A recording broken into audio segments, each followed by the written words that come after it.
Some of the Trump campaign's most prominent names and supporters, including Trump's campaign manager, digital director and son, pushed tweets from professional trolls paid by the Russian government in the heat of the 2016 election campaign. The Twitter account at 10_G.O.P., which called itself the unofficial Twitter account of Tennessee Republicans, was operated from the Kremlin-backed Russian troll farm, or Internet Research Agency, a source familiar with the account confirmed with the Daily Beast. The account's origins in the Internet Research Agency were originally reported by the independent Russian news outlet RBC. At 10_G.O.P. was created on November 19, 2015, and accumulated over 100,000 followers before Twitter shut it down. The Daily Beast independently confirmed the reasons for a 10_G.O.P.'s account termination. The discovery of the now unavailable tweets presents the first evidence that several members of the Trump campaign pushed covert Russian propaganda on social media in the run-up to the 2016 election. A Twitter spokesperson declined to comment, for privacy and security reasons. 2 days before Election Day, Trump campaign manager Kellyanne Conway tweeted a post by at 10_G.O.P. regarding Hillary Clinton's email. Mother of jailed sailor, hold Hillary to same standards as my son on classified info #HillarySmail #Weinergate. The tweet reads. Related in politics. Twitter Russia-linked Facebook propagandists also used our platform. Congress blasts Twitter over inadequate Russia testimony. Senate Intelligence Chairman Richard Burr, RNC, and Senate Intelligence Vice Chair Mark Warner, Democrat Virginia, hold a news conference on the status of the committee's inquiry into Russian interference in the 2016 election. Senate to Facebook, Twitter, Google, release Russian ads. Russian hackers used my face to sabotage American politics. 3 weeks before the election, Brad Parscale, the Trump campaign's digital director, retweeted a separate post from at 10_G.O.P. Thousands of deplorables chanting to the media, tell the truth.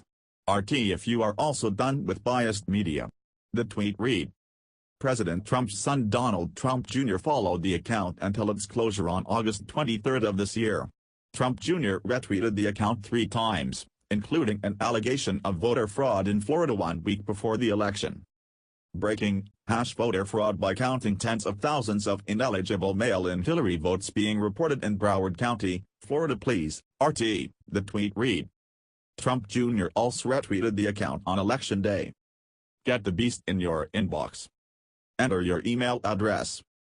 By clicking subscribe, you agree to have read the Terms of Use and Privacy Policy. Subscribe. This vet passed away last month before he could vote for Trump. Here he is in his #MAGA hat.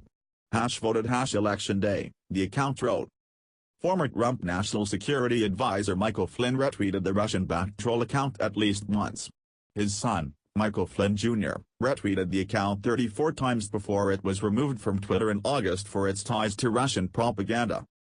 The account notably pushed for Flynn's reappointment as Trump's national security advisor, a job Flynn lost after press revelations that he'd lied about his telephone discussions with the Russian ambassador after the election hacks.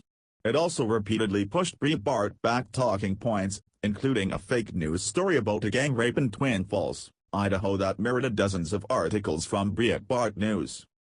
Flynn Jr. will likely receive a Senate subpoena after he refused to be interviewed for the Senate Intelligence Committee's Russia investigation, ABC News reported on Tuesday. Former Trump campaign advisor and longtime confidant of the president Roger Stone retweeted the account 3 times in 2017, twice to rail against commentators on CNN. On the same day as the account's permanent ban, at 10_G.O.P. was caught passing a photo of the 2016 Cleveland Cavaliers NBA championship parade in Cleveland as a picture of the crowd gathered outside a Trump rally in Phoenix. Last March the account was one of the most active in promoting WikiLeaks' first big release of CIA documents, using the occasion to float the false claim that the so-called Vault 7 documents acquitted Russia in the hack of the Democratic National Committee. Breaking, Obama's CIA posed as Russian hackers to disguise their dirty work, read one of the tweets. The Russian hacking was a false flag by the CIA. It was done to give Obama a reason to spy on Trump, read another. Overt Russian propaganda outlets Sputnik and RT frequently use the 10_G.O.P.'s tweets in their news stories, including a story titled "Russia has no compromising info on Trump or Clinton, report is total bluff, Kremlin." Far-right news sites The Gateway Pundit and InfoWars quoted the account in articles several times. Fox News cited at 10_G.O.P. as its sole example of a Trump fan in an article titled "Trump Fans Call for Kellogg's Boycott After Brand Pulls Breitbart Ads Last December." Former FBI counterterrorism agent Clint Watts, who testified to the Senate Intelligence Committee on Russian cyber attacks, told the Daily Beast that this is exactly what I was talking about in his testimony in March. "If what you said is true, I'd say, my job is done," said Watts. "If this account is definitely an Internet Research Agency account, it proved Russian active measures, like the 2016 propaganda campaign, works, because Americans will use it against other Americans." Watts said the content of these pages is made to look organic so that Americans will use it against their political enemies. "If you take rumors, false information, plants, and just repeat them, you're doing the job of a foreign country. They are seeding out information or narratives they know candidates or partisans will use.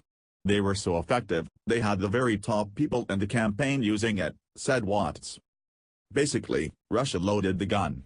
The Trump team fired.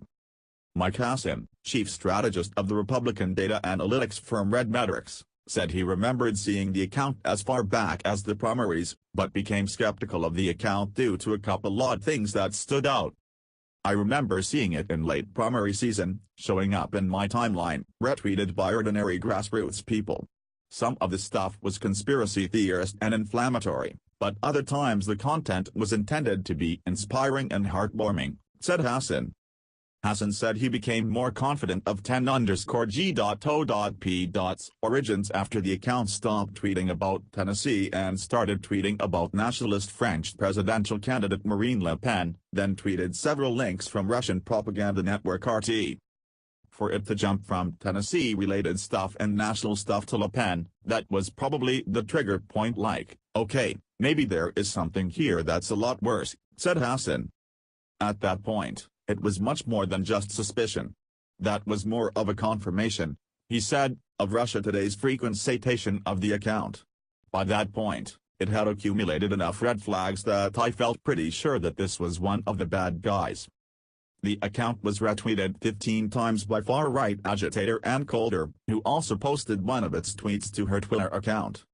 Last month, after the account's closure, someone launched a petition on the White House's We the People site complaining about the war on conservatives on Twitter. The petition demanded the reinstatement of several alt-right Twitter accounts that had been suspended from the service, adding my own account, at Tennessee_G.O.P., was banned on August the 23rd. The petition misstates the name of the @10_G.O.P.